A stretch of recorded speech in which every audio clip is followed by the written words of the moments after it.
I randomly walked around Paris and suddenly saw a P-51 being ready to take off. So obviously I whipped out my camera and started filming. That's the official story and I'm sticking by it. The unofficial story is I went to the Paris Airshow at an airport called, I believe, Le Bourget or Le Bourget. Can't remember just when I'm saying it now. But yeah, there were a couple of warbirds there, so it was the perfect opportunity to check it out. Now, you'll notice a distinct lack of an engine sound. That is because it was incredibly windy. In fact, it was so windy that I was scared that the airshow wouldn't take place. Luckily, the pilots did decide to fly out and give us a nice little show. But it does mean that I can't really give you the sound of the engines, which really pains me because they had some really fantastic engine sounds, these warbirds. Because it's just too windy, you will hear nothing but wind. But there we go, P-51 flying around in the sky. And this was one of my first air shows that I went to since a long time. In fact, since I started the channel.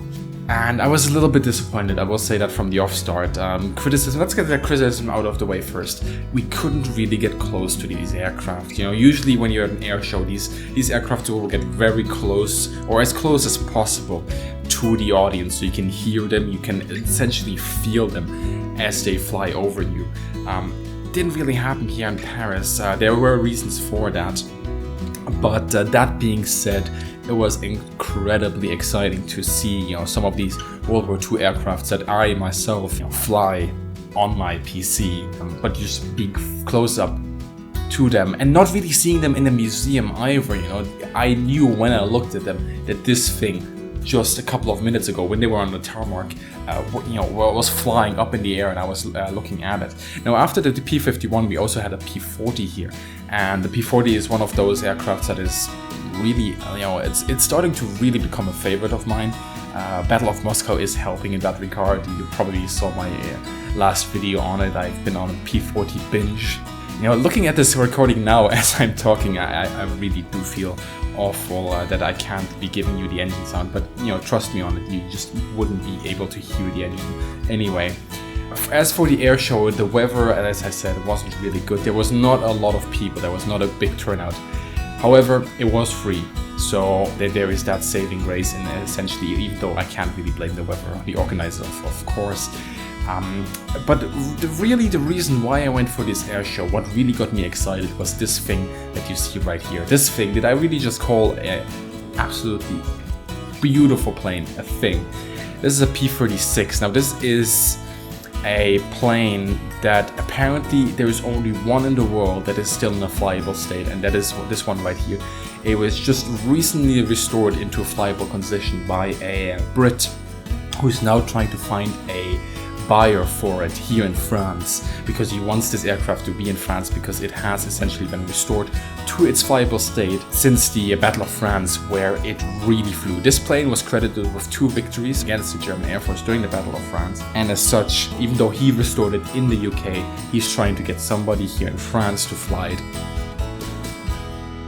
But before I talk more about the P-36, I do want to show off a few more aircrafts that were there. It's actually just one here. It's the T6 Texan. Now, this is an incredibly important aircraft.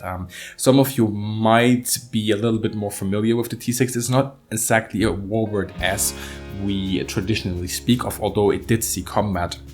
But it's also an incredibly important aircraft when it comes to training pilots.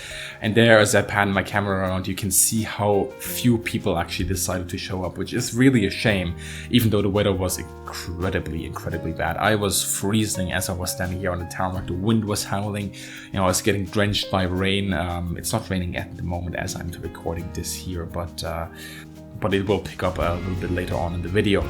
Now, with the T6 here, essentially looked at, that beautiful yellow. Let's pan it over to the P-40 here.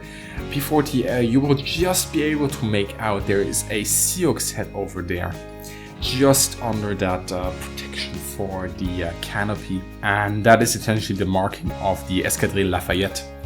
The Escadrille Lafayette was initially a volunteer unit in the First World War made out of American pilots that fought for the French before the United States joined, and here we go to the P-51, the war essentially against Imperial Germany. And after that happened, after the United States joined the war, the Escadrille Lafayette, which was part of the Lafayette Flying Corps, ceased to exist. But the French were so happy about, Americans essentially fighting for that, even though their country is still nominally at peace, that they took the traditions of that escadrille, that squadron really, and made a French Escadrille Lafayette. And that was, I believe, founded somewhere in the 1920s.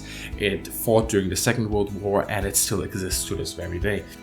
But let's really go to the highlight here, and that really is the P-36 or the Hawk 75. It doesn't really matter how you want to call it, all know what plane it is. Apparently the French, even though it's commonly referred to as the Hawk or the Mohawk, for example, by the Brits, and there once again is that Sioux head of the Escadrille Lafayette, the French apparently never referred to this plane as the Hawk. At least officially, between maybe making the deals with the Americans, they certainly referred to it as the Hawk at some point, but officially it was called the H-75C1, which is a little bit complicated because that is not the official designation that the Americans used. They used something like Hawk 75, A1 to A4, those were the different variants that they sent over to France. Roughly 500 of them were sent, and they were fairly effective. Apparently it's the plane that has the best kill-to-death ratio of the French Air Force. It was widely liked, widely used, and it came in different variants. The first aircrafts that came, roughly 100 of those, were of course the Hawk 75A1. It's the A1, A2, A3, A4. They always refer to it as the H-75C1. They never really made that distinction, but if this is true and it is the number 82 as you can see on the rudder, then that would indicate that this aircraft comes from that first batch. And another thing would indicate that as well on the aircraft itself, but we'll talk about that a little bit later. But yeah, the first 100 aircrafts were powered by, I believe, a Pratt & Whitney P-1830, if memory serves me right. Roughly 900 horsepower. Later on, it was upgraded to 1050 horsepower and one other upgrade after that. Now, the French Air Force had a few peculiarities. For example, their parachutes were, the way they somehow arranged them around the pilot or in their seat, I'm not an expert on this, was different to what was commonly being used. As well as that, they had a different throttle system, more on that later. So there were a few changes and modifications had to be made to this aircraft. For example, also all the dials had to be changed to the metric system from the Imperial system. And that kind of slowed production and the conversion of these aircrafts down. And they didn't make it in such a high number to the French Air Force that they really could have made a difference. But it goes to show what this aircraft was able to do, that it was also widely used by other air forces.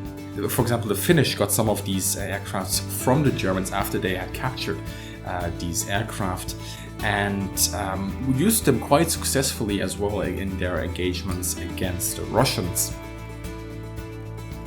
Like I said, this is one of the last P-36s that still exists in the world, and it is apparently the last one that exists in a flyable condition because it has been recently restored by a enterprising British gentleman. And as you can see there, now we'll just move to that little peculiarity that would indicate that this is first batch, and that is the weaponry on this aircraft. You can see 4 machine guns. Now those are the 7.5mm machine guns that the French used. Those are not 50 cals. Some of these P-36s came with 50 cals up in the nose, just above the engine. The French only had 7.5mm ones. From the A2 onwards, so that it means the second batch of aircraft, they had 6 machine guns. And there we also zoom in on that little crosshair, the exterior crosshair, and the backup sight for the pilot.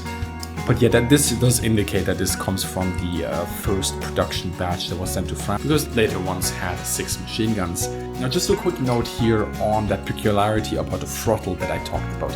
Commonly, if you push on your throttle, you go forward. If you pull and throttle down, French had it completely different.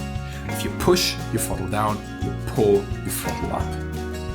Now this particular aircraft here has actually been repainted as it probably would have been during the Battle of France. As far as everybody knows, at least this was the information given out during this air show. All in all, it's a nice little fighter. I just wish I could have gone in that cockpit and just, filmed it, but obviously they're not gonna let some random German climb into a warbird here, accidents might happen.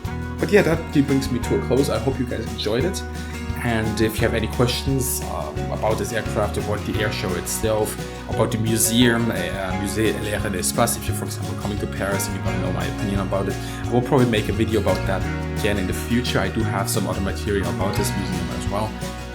But just put it down in the comments as well, and you can always give me an iron cross by hitting that like button, or, well, not giving me an iron cross and hitting the dislike button, that works as well.